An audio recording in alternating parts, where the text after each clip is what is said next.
안녕하세요. 슈아의 히스토리입니다. 오늘도 즐거운 하루 보내세요. 안녕하세요.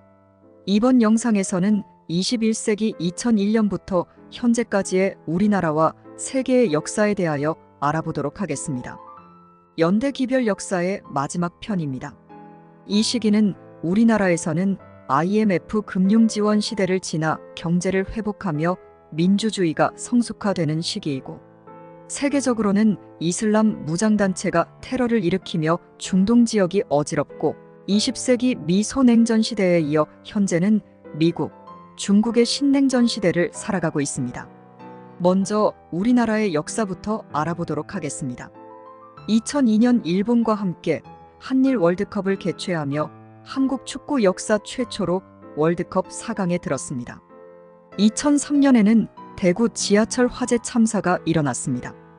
지적장애가 있는 김대하는 우울증 증세를 앓으며 세상을 비관하다가 대구 중앙로역에서 지하철 안에서 휘발유를 붓고 라이터를 켜 지하철에 방화를 하였는데, 이 사고로 192명이 사망하였습니다. 세계 지하철 화재 인명피해가 두 번째로 많았던 사고였습니다. 방화범 김대하는 무기징역을 받았고 복역 중 지병으로 사망하였습니다. 2009년 노무현 전 대통령이 자살을 하였습니다. 퇴임 후 2009년 검찰의 정관계 로비 수사가 전방위로 확대되면서 노무현의 측근 세력들이 수사 대상에 오르게 되었고, 노무현과 개인적 친분이 있던 박연차로부터 노무현 일가가 금전을 수수했다는 포괄적 뇌물죄 혐의를 받아 조사를 받았으며, 노무현 또한 검찰 조사를 받기에 이르렀습니다. 아내가 받았다는 노무현의 주장과는 달리 박연차는 검찰 조사에서 노무현이 직접 전화를 걸어 자녀들의 집 장만을 위한 100만 달러를 요구했다고 일관되게 진술하였고, 비서관을 통해 요청을 받고, 차명 계좌에서 노무현의 아들 노건호와 조카 사위 연철호가 동업하는 기업에 500만 달러를 송금한 사실도 밝혀졌습니다. 이 같은 뇌물수수 직접 개입 의혹이 수면으로 부상하면서 궁지에 몰리게 되자 노무현은 그해 5월 23일 자택 뒷산인 봉화산 부엉이 바위에서 투신 자살하였습니다. 2014년에는 인천에서 제주로 향하던 여객선 세월호가 진도 인근 해상에서 침몰하면서 승객 304명이 사망 실종된 사고가 일어났는데, 당시 수학여행을 가던 안산 단원고 학생들이 참변에 다수 포함되었습니다. 선장 이준석은 배를 버리고 먼저 탈출하였으며 무기징역을 선고받고 현재 복역 중입니다. 2017년에는 박근혜 대통령이 탄핵되어 대통령직에서 파면되었습니다. 2016년 당시 박근혜의 헌법에 위배되는 범죄 의혹인 박근혜 정부의 최순실 등 민간인에 의한 국정농단 의혹 사건, 비선실세 의혹, 대기업 뇌물 의혹 등을 사유로 대통령 박근혜에 대한 탄핵 소추를 발의하였으며, 2016년 12월 9일 오후 4시 10분에 박근혜 대통령 탄핵 소추안이 국회에서 가결되었습니다. 그리고 같은 날 오후 7시 3분에 박근혜는 국회로부터 탄핵 소추 의결서를 받는 동시에 헌법상 대통령 권한 행사가 정지되었습니다. 이로 인해 황교안 국무총리가 대통령 권한 대행을 맡게 되었고, 2017년 3월 10일 헌법재판소는 재판관 전원일치로 대통령 박근혜 탄핵 소추안을 인용해 박근혜는 대통령직에서 파면되었습니다. 징역 20년을 확정받고 복역 중에 2021년 한명숙 전 총리와 함께 특별사면되었습니다. 2018년에는 3번의 도전 만에 평창 동계올림픽을 개최하였습니다. 2019년에는 전 세계적으로 코로나 바이러스가 전 세계에 전염되어 수많은 사람들이 사망하고 엄청난 경제 피해를 발생하였습니다. 이 전 세계 전염 현상은 2023년까지 전 세계를 강타하며 암울한 시기를 보냈습니다. 2022년에는 이태원 참사가 발생합니다. 2022년 10월 29일 22시 15분경 용산구 이태원동 이태원로에서 발생한 대형 압사 사고입니다. 당시 이태원에는 헬로윈을 앞두고 많은 사람들이 몰려 있었으며, 해밀턴 호텔 앞 좁은 골목길 경사로로 인파가 밀리면서 사상자가 다수 발생했습니다. 이 사고는 2003년 192명이 사망했던 대구 지하철 참사와 304명이 사망한 2014년 세월호 침몰 사고 이후 대한민국 역대 최대 규모의 인명사고이며 특히 서울 도심에서 벌어진 대형 참사로는 502명이 사망한 1995년 삼풍백화점 붕괴 사고 이후 처음이었습니다. 이제 중국으로 넘어가 보도록 하겠습니다. 2002년에는 사스 즉 중증 급성호흡기 증후군이 발생하였습니다. 2002년 11월 중국에서 처음 발견되어 2003년에 전 세계적으로 유행한 감염병으로 고열, 폐렴, 호흡곤란의 증세가 나타났습니다. 세계보건기구에 따르면 2003년 사스 유행 기간 중 전 세계에 걸쳐 총 8,096명의 사람들이 사스에 감염되었으며 이들 중 774명이 사망한 것으로 보고되었고 치사율은 약 910%입니다. 중국을 제외한 아시아로 가보겠습니다. 예멘 지역은 현재 정부군, 후티방군, 남부위원회 점령지로 나뉘어서 분쟁 중인데 현재 후티방군이 주도권을 가지고 수도를 점령하고 있으며 현재에도 이스라엘과 전쟁 중인 하마스를 지지하고 있는 후티방군이 2004년에 성립되었습니다. 자세한 내용이 궁금하시면 슈아이 히스토리에서 제작한 후티방군 영상 참조해 주시기 바랍니다. 2011년에는 일본 동북부의 대지진과 쓰나미가 일어나 후쿠시마 원전에서 방사능이 유출되었습니다. 일본 정부는 레벨 7을 발표하였는데 이는 체르노빌 원전 참사 때와 동일 등급입니다. 이때 오염수를 현재 바다에 방류하고 있습니다. 2014년에는 IS, 즉 이슬람 국가라는 이슬람 무장단체가 수립됩니다. 오사마 빌라덴은 소련이 아프가니스탄으로부터 물러갈 때즈음 무자헤딘을 흡수하며 알카에다를 만듭니다. 알카에다는 이슬람 근본이라는 의미입니다. 세계 전 지역에서 활동을 하였고 많은 테러들을 일으키는데 가장 유명한 것은 2001년 미국 9.11 테러로 미국 무역센터를 비행기로 충돌해 수많은 사상자를 발생합니다.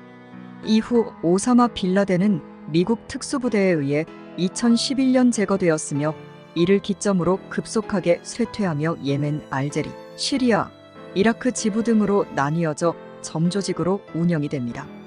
이후 알카에다의 이라크 지부였던 유일신과 성전이라는 조직이 2004년 이라크 알카에다 AQI로 개명하며 한국인 김선일 씨를 납치해 참수하기도 하였습니다. 이후 2006년 이라크 이슬람 국가 ISI로 개명하였고 2013년 다기 이라크와 레반트 이슬람 국가 ISIL로 개명하였는데 알카에다가 따로 조직을 만들지 말고 해체하라고 촉구하자 알바그다디는 2013년 11월 알카에다가 보낸 특사를 죽이게 됩니다. 알카에다는 ISI는 자신과 아무런 관련이 없는 조직이라며 절연을 선언했고 독자 세력이 된 ISI는 시리아와 이라크 지역을 장악하며 2014년 6월 이라크 최대 유전도시 모술을 장악하는 데 성공하며 국가 수립을 선포하며 이름도 IS, 이슬람 국가로 바꾸게 됩니다. IS는 급진 순위파 무장단체이며 이라크를 본거지로 하다가 시리아 내전 때 시리아로 본거지를 옮깁니다. IS는 전 세계의 칼리프 이슬람 제국 건국을 목표로 세워졌으며 이교도는 물론이고 이슬람 중에서도 IS와 함께하지 않는 나라들은 모두 적으로 규정하였습니다. 알카에다, 탈레반뿐만 아니라 반이스라엘을 목표로 결성된 하마스와 헤즈볼라도 극혐하게 됩니다. IS는 무수한 사람을 죽이고 많은 유적도 파괴하였습니다.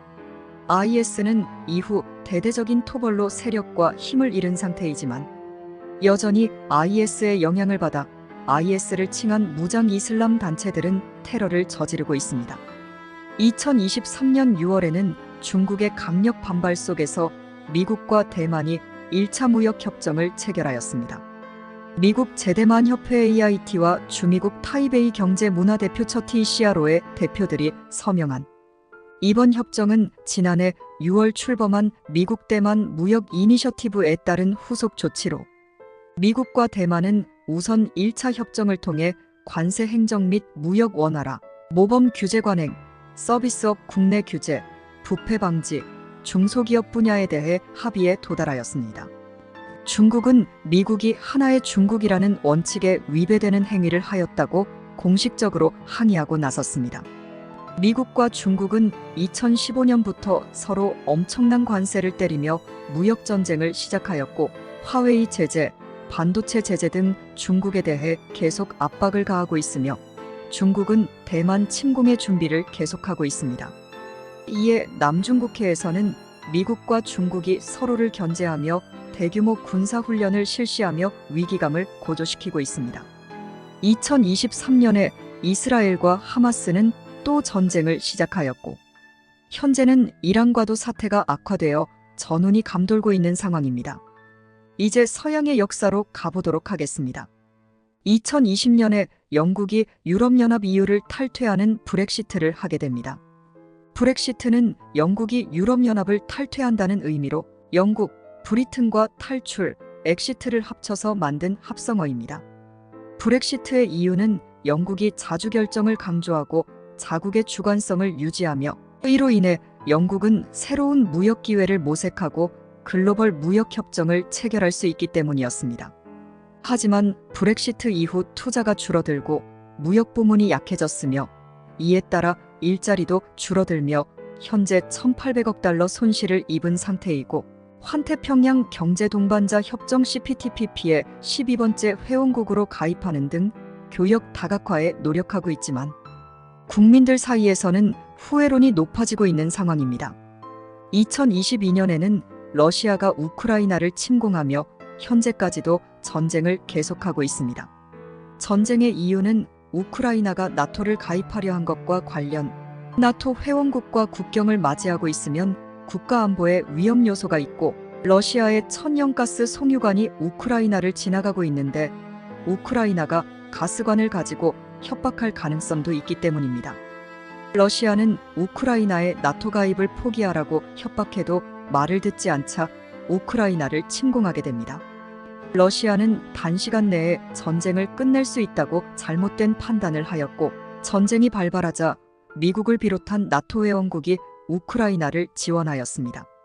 러시아와 대리전 양상으로 전쟁을 지원하며 러시아 세력의 약화를 바라고 있습니다. 우리나라도 표면적으로는 포탄을 미국에 판매하였지만 그 포탄이 결국은 우크라이나로 보내졌고 엄청나게 지원을 하고 있는 셈입니다. 이번 영상은 여기까지입니다. 21세기 현재까지의 역사를 대략적으로 알아보았습니다. 영상의 내용이 유익하셨다면 구독과 좋아요 부탁드립니다. 끝까지 시청해주셔서 감사합니다.